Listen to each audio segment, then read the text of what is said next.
Udara pagi membangunkanku dari mimpi dalam tidur panjangku. Entah mimpi apa aku semalam itu, karena begitu bangun langsung buyar dari pikiranku. Aku lihat istriku sudah rapi, dengan mengenakan seragam kerjanya dan tampak sudah akan berangkat ke kantor. Perkenalkan, namaku Hari 22 tahun dan istriku Nora 35 tahun. Ya, aku memang menikahi seorang wanita yang lebih tua dariku. Memang seleraku itu lebih suka dengan yang lebih tua dariku. Percaya boleh tidak, ternyata dengan wanita yang lebih tua itu sangat mengasihkan loh. Kalau tidak percaya boleh dicoba, kece. Aku segera beranjak dari tempat tidurku. Datang istriku menghampiriku dan berpamitan untuk berangkat kerja. Setelah istriku berangkat, seperti biasanya, dia sebelumnya telah menitipkan cucian padaku untuk dijemur di luar rumah. Aku adalah seorang pengusaha kuliner yang sudah terbiasa berangkat ke rumah makanku itu pada siang hari. Tentunya karena semua pekerjaanku sudah dihandle oleh karyawanku. Pada saat aku sedang menata besi jemuran dan mulai beraktivitas di pagi yang cerah itu, tiba-tiba saja dari balik jemuran itu terlihat seorang wanita separuh baya. Dia adalah Mbak Neni, istri seorang pelaut. "Pagi Mbak Neni," sapaku. "Pagi juga Mas Hari, kok tumben banyak banget cuciannya. Memangnya istri Mas itu seminggu sekali yang nyucinya?" Sahutnya dengan ramah. "Biasa sih Mbak, kita berdua kan sering sibuk, jadi terkadang tidak keurus kerjaan rumah," jawabku. "Oh, jangan sibuk-sibuk Mas, nanti jadi tidak keurus juga loh sawahnya," canda Mbak Nemi. Aku agak kaget juga mendengar apa yang diucapkan oleh tetanggaku itu. Dengan sedikit agak gugup, aku pun menjawab, Kalau urusan yang itu sih tetap berjalan lancar Mbak, kapan saja bisa," sahutku. "Kayak yang di kamar semalam itu ya?" Yang sampai-sampai istri Mas suaranya terdengar keluar. Jawabnya dengan memberikan senyuman yang misterius. Alamat, ternyata suara istriku saat dia mencapai puncak semalam itu kelebihan volumenya, sampai-sampai Mbak Neni, tetangga sebelahku itu mendengarnya. Mengetahui itu dari penjelasan Mbak Neni, aku tentu saja menjadi salah tingkah dibuatnya. Karena jika aku balas dengan jawaban yang mengarat, aku takut kalau ternyata dia hanya bercanda saja. Tetapi jika tidak dijawab, takutnya malah akan jadi bahan gosip ibu-ibu lainnya. Karena setahuku Mbak Nini ini, orangnya suka banget kumpul-kumpul dengan ibu-ibu untuk ngerumpi. Tanpa pikir panjang lagi, segera saja aku beranikan diri untuk menjawab. "Wal, jadi malu nih aku. Maaf ya Mbak, gara-gara suara istriku itu, Mbak Neni jadi terganggu," ucapku dengan senyum malu-malu. "Tidak keganggu kali Mas, cuma penasaran saja sama Mbak Nora itu. Memangnya semalam itu dikasih apa sih? Kok sampai kayak gitu?" tanya Mbak Neni dengan senyumnya yang penuh arti. "Ya biasalah Mbak, orang seumuran aku ini pasti imajinasinya masih banyak Mbak," jelasku sambil aku meliriknya. "Ya lah, Mas hari ini ada-ada saja. Ngomong-ngomong, memangnya semalam itu berapa kali Mas?" tanya Mbak Nemi seperti yang penasaran saja. "Sekali saja kok Mbak, kita berdua kan sudah cukup capek seharian bekerja," jawabku berbohong. Mbak jadi penasaran deh. "Ini juga bisa seperti istri Mas semalam itu," ucapnya dengan pelan dan langsung berbalik untuk melangkah masuk rumahnya. Entah apa yang ada di pikiranku saat itu, pikiranku di pagi itu menjadi sedikit kacau karena aku telah masuk ke dalam jebakan Batman Mbak Nemi. Setelah kepergian Mbak Neni itu, segera aku selesaikan proses menjemur itu. Selanjutnya aku duduk bersantai sambil minum kopi. Tanpa sadar aku mulai melamunkan Mbak Nemi yang sepertinya dia penuh dengan harapan. Maklum suaminya itu setahuku sudah setahun lebih tidak ada pulang. Aku mulai melamunkannya. Tentunya ya melamunkan. Alangkah senangnya aku kalau bisa memberikan secercah kebahagiaan untuk istri pelaut yang berumur 46 tahun itu, yang cocok dengan seleraku yang lebih tua dariku. Semenjak obrolan pagi itu dengan Mbak Neni, dalam 3-4 hari, aku merasa tidak bisa fokus dalam beraktivitas. Aku terus saja terbayang ucapan istri pelaut yang mempesona itu di umurnya yang sudah separuh baya itu. Tapi aku memutuskan akan mengikuti alurnya saja dulu, biar berjalan sesuai dengan harapan. 5 hari setelah obrolan yang membuatku tidak bisa melupakan wajah Mbak Neni yang ngagenin itu, pagi itu seperti biasanya, aku sedang asik dengan acara menjemur. Lagi-lagi Mbak Neni datang dan menyapaku dengan senyumnya yang manis, semanis air tebu. "Pagi Mas Hari," sapanya dengan ramah dan dengan senyum manisnya itu. Saat itu Mbak Neni mengenakan jas tual yang mampu menampilkan keindahan yang beberapa hari ini selalu aku hayalkan. "Mbak Neni, pagi juga Mbak, tumben pagi-pagi sudah keluar rumah," sahutku dengan membalas tersenyum. "Iya Mas, lagi mau beli bumbu racik rawon, tapi masih tutup warung yang di depan itu," sahutnya. "Lah, memangnya Mbak lagi mau masak rawon?" tanyaku penasaran. "Iya Mas," jawabnya dengan tersenyum manis. Sekilas aku langsung teringat jika istriku selalu sedia berbagai resep. "Sebentar Mbak, masuk dulu sini, aku ambilkan dulu, siapa tahu masih ada," ucapku seraya aku buka pagar rumahku. Mbak Neni pun masuk dan langsung duduk di kursi yang ada di halaman rumahku. Sebentar saja, aku sudah menemukan kotak persediaan resep yang aku cari, tetapi jantungku menjadi deg-degan karena teringat akan ucapannya yang menjurus beberapa hari yang lalu itu. "Oke, sekarang aku akan mulai ikuti alurnya, tetap dengan formasi awal, yaitu pakai pola bertahan. Mbak Neni, coba sini masuk dulu, aku tidak tahu bumbu mana yang cocok," ucapku mulai memasang strategi. "Ndak apa nih Mas, aku masuk," sahutnya sambil memberikan senyum khasnya yang membuat cekungan lesung di pipinya yang agak tembem itu. "Iya sini masuk saja," ajakku. Aku memang sengaja meletakkan kotak itu di meja makan. Aku melangkah mundur agar bisa memandangnya dari belakang. Dan tidak sengaja mataku melihat sepintas aksesoris bersegi yang saat itu dia pakai berwarna krem. Spontan saja jantungku semakin deg-degan plus. Niatan awal yang ingin menolong pun seolah tersingkirkan dan tergantikan dengan keinginanku itu pada Mbak Nemi. Masa bodoh lai, karena saat itu aku sudah benar-benar terbawa suasana dengan keadaan istri pelat ini. "Mbak Nemi, jus sudah ada yang sobek itu, kok masih dipakai sil?" tanyaku mencoba memancing di air keruh. "Iya Mas, habisnya nyaman sil, jadi dingin Mas," sahutnya. "Tapi harusnya pakainya kalau pas di rumah saja dong Mbak," balasku dengan mataku yang terus menyelidikinya dengan penasaran. Tadi aku buru-buru Mas," sahutnya dengan tersenyum penuh arti. "Bagus nih, atas hitam bawahnya krem," ucapku mulai menyampaikan apa yang bisa aku gambarkan dengan apa yang dia pakai saat itu.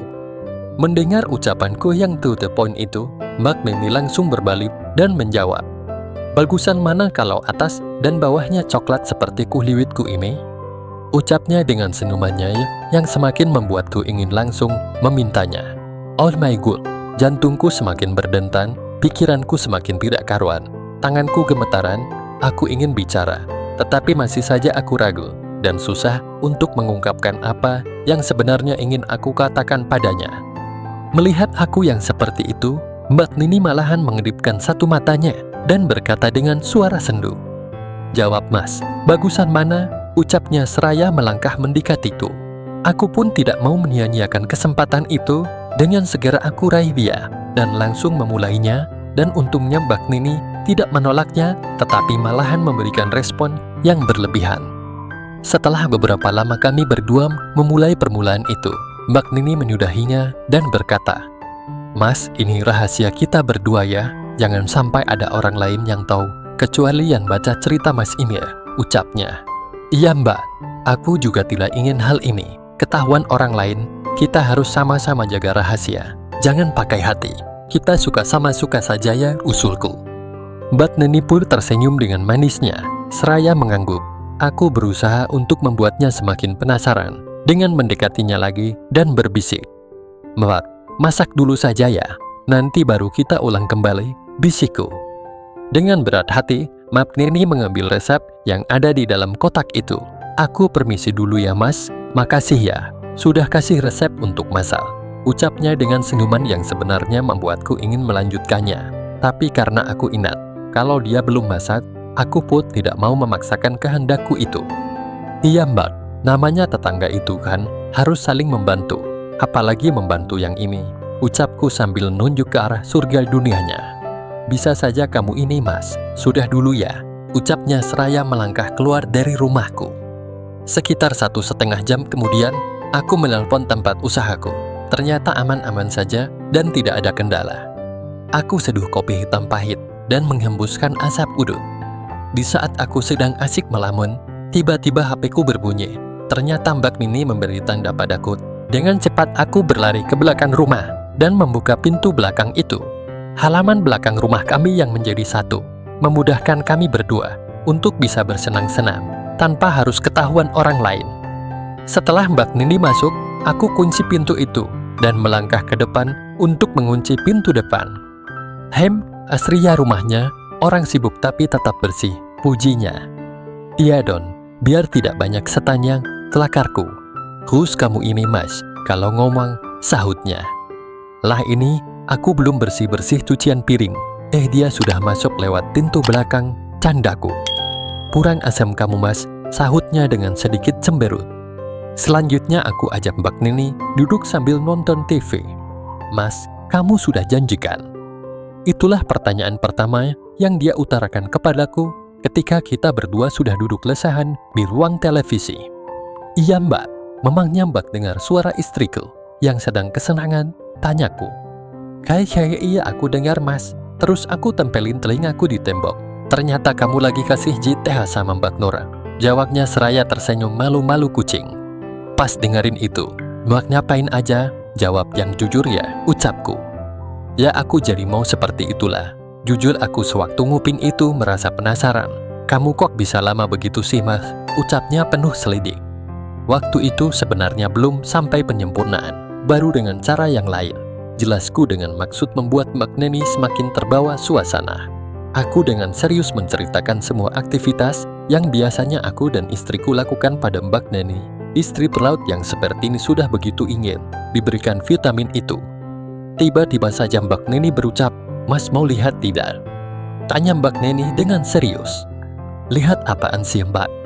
Tanyaku. Belum sempat aku mendapatkan jawaban, Mbak Neni tahu-tahu sudah menunjukkannya. Ternyata saat itu Mbak Neni sudah tidak pakai lagi yang tadi pagi aku lihat berwarna krem itu. Selanjutnya Mbak Neni duduk menyender ke sofa. Mendapatkan pemandangan yang seperti itu, tentu saja aku tidak bisa membiarkannya begitu saja. Mbak Neni mengatur oposisinya sedemikian rupa. Sepertinya dia ingin aku melakukan seperti apa yang telah aku berikan pada istriku yang sampai membuat Mbak Neni mendengar suaranya yang kesenangan itu. Tanpa buang-buang waktu, segera saja aku merangkak mendekat dan dengan penuh kasih aku langsung mengerjakan apa yang saat itu diinginkan olehnya. Mendapat perlakuanku yang seperti itu, Mbak Neni pun bernyanyi seperti istriku waktu itu dan aku lihat dia memejamkan matanya serta tangannya meraih rambutku, membuatku semakin bersemangat untuk membuat istri pelaut yang sangat kekurangan itu semakin kesenangan. Hingga akhirnya, Mbak Neni menyerah dan memohon padaku agar segera saja aku menyempurnakannya. Dengan senang hati, aku pun memberikan apa yang dia inginkan itu. Sungguh tidak aku sangka, ternyata Mbak Neni semangatnya sangat tinggi. Seperti inilah wanita yang aku idam-idamkan selama ini. Meski sudah tergolong berumur, tetapi semangat dan keinginannya masih sangat tinggi. Aku dan Mbak Memi melakukannya tanpa ada satu kata pun yang terucap. Hanya nyanyian-nyanyian yang tidak jelas yang mengisi ruangan itu, tetapi itu malahan menjadi satu penyemangat bagi kami berdua. Sungguh saat dengan Mbak Meni itu, aku merasa ada perbedaan yang nyata dengan istriku. Mbak Meni mempunyai satu kelebihan pada daerah surga dunianya itu, sehingga hampir saja aku tidak bisa mengimbanginya. Untunglah aku punya satu cara. Tarik nafas dalam-dalam, buang perlahan. Berhasil, aku bisa menyamakan kedudukan. Sehingga setelah sekian lama, akhirnya kami berdua secara bersamaan sampai pada puncak yang sedari tadi kami ingin raih itu. Beberapa saat kemudian, aku berdiri dan melangkah ke kamar mandi. Ketika aku selesai demikian, aku dikagetkan oleh apa yang dilakukan Mbak Neni dari demikian, seraya berkata, "Makasih ya mas hariku sayang," ucap Mbak Neni. "Iya mbak," sama-sama jawab pusingkan. "Gara-gara ini, aku jadi mau lagi mas," bisiknya penuh harap. "Sudah dulu ya mbak, besok lagi saja," ucapku. "Hirn," ucapnya sedikit kecewa. "Soalnya aku mau demikian dan pergi ke tempat kerja mbak," ucapku menjelaskan. "Iya mas, aku mengerti kok," sahutnya dengan tersenyum kecewa. Selanjutnya, Mbak Meni segera merapikan tempat yang kami pakai untuk bersenang-senang tadi itu. Selanjutnya dia berbenah dan pamit pulang ke rumahnya. "Makasih banget ya mas," ucapnya. "Sama-sama Mbak Neni Kusayan," sahutku. Kemudian aku melangkah ke pintu belakang untuk memantau terlebih dulu, takutnya ada orang yang melihat saat Mbak Neni keluar dari rumahku itu. Ternyata sepi, maka aku suruh Mbak Neni langsung bergegas keluar dari rumahku. Sungguh pengalaman yang tidak bisa aku lupakan. Tidak aku sangka Mbak Neni yang sudah setengah umur itu masih penuh semangat. Semenjak itu, aku dengan Mbak Neni selalu mengulanginya di setiap ada kesempatan. Hingga setelah 5 bulan kami secara rutin melakukannya, akhirnya Mbak Neni pun positif hakiki. Untunglah sebelum Mbak Neni itu positif, suaminya itu baru saja pulang sekitar 3 harian, sehingga suami Mbak Neni tidak curiga, malahan senang sekali karena akan punya keturunan. Sehingga semakin leluasa saja kami berdua melanjutkan kisah kasih kami berdua. Demikianlah kisah kasihku dengan Mbak Neni, istri sang pelat yang jarang pulang. Semoga teman-teman terhibur ya. Terima kasih.